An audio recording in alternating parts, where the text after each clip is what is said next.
DMK. Jak vy, ale já mám strašně ráda holy z Lidlu nebo z DMK.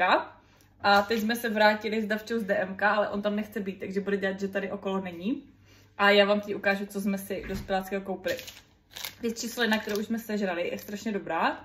Tady ta tyčinka tomato basil. Dvě kapesničky, protože jsme je posmrkali. Ty se schovali prací gel jelen, přírodní. Hej, strávili jsme tam asi 15 minut vybíráním a porovnáváním cen, protože teď už se nedává cena za litr, ale za prací dávku. Což já nevím, co to zase je teďka za novinka. A ne, že bych byla jako takovej škrt, ale když tam byla cena prostě za litr, tak mi to přijde jako lepší, protože prací dávka, co to do hajzlu je. Tak nakonec jsme koupili tohle, že to je jako český. A ono mi přijde, že to bere stejně všechno tak nějak stejně. Četla jsem kdysi výzkum, že vlastně voda samotná má 70% účinek prací. Takže asi je to jedno, čím si to ovoňáte a asi je lepší, že to jde české firmě. Takže jelen prací gel. Čičí okénko, vložky. Přemýšlela jsem nad tím, jestli se konečně už neodhodlám a nekoupím si menstruační kalhotky a zkoumala jsem to tam. A prostě buď mi přišly moc velký, prostě úplně takový totální bombardáky na to, že to byly LK. A prostě jsem se proto nerozhodla. Možná, jestli to někdo používáte, tak mi napište do komentářů, že je to dobrý, nebo co. Já vím, že je to prostě debilní téma, ale prostě z mých kamarádek to asi nikdo nepoužívá, nebo jako já se nevím, jak se na to mám zeptat a já jsem tam v té drogerii tak jako nenápadně z toho vybalila a teď to bylo prostě úplně mega velký, takže jsem si prostě koupala ty vložky, protože tampony prostě vyjelená věc do těla, aby podle mě neměla. No takže prostě tohle.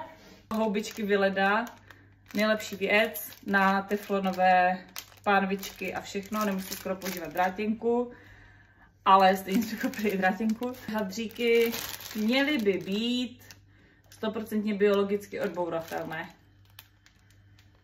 Curaprox Ultra Soft, jsou to ty nejměkčí a mají pěkný design, což je strašně důležité, když se tím prostě čistíte zubíky. Tačky typička. Ty používá Davča, já používám Curaprox, protože moje mezizubní prostory jsou víc fancy. Bydlenkovská čistič do myčky, protože prostě se zasírá a je potřeba je dezinfikovat. Hej, jako vy to nevidíte, ale prostě pan David je tady vedle a prostě se tady na mě uchychtává. Ale čistič do myčky. Tohle je fajn, že to prostě jenom otevřete, dáte to do myčky, umyjete tu myčku a je to. A čistič do pračky. Dáte to prostě do pračky, vyperete to na 90 nejlépe a pračka je čistá. Mělo by se to dělat, protože když to neuděláte, tak si prostě zničíte jednou pračku. Takže tak. A drátěnky, i když jsem říkala, že není potřeba, když máte ty Vyleda houbičky, které už jsem uklidila, ale teď dobrý. A toto je velmi praktické, protože drátěnky prostě z toho vyjmete jednu a pak ten zbytek prostě takhle zavřete. To je skvělý, ne? Mejdlíčka. Tohle si vzal Davče, nějaký hrozně hezky to voní, nějaký z zázvor něco, Alverde. Já používám Dav tuhý mýdlo, protože mi to přijde taková jako fajn ekologická varianta, ale jako jediný prostě nevysušuje a tak. Takže doporučuji, tady ty Dav jsou moc dobrý. Doplňujeme prostě dávkovač mýdla. A pozor, my máme totiž elektrický dávkovač mýdla, protože prostě tady někdo v bytě má rád. Takže používáme tady tyhle. Která je v DMku docela zajímavá, jsou tady tyhle pomazánky. Tohle je nějaká veganská z Lilku.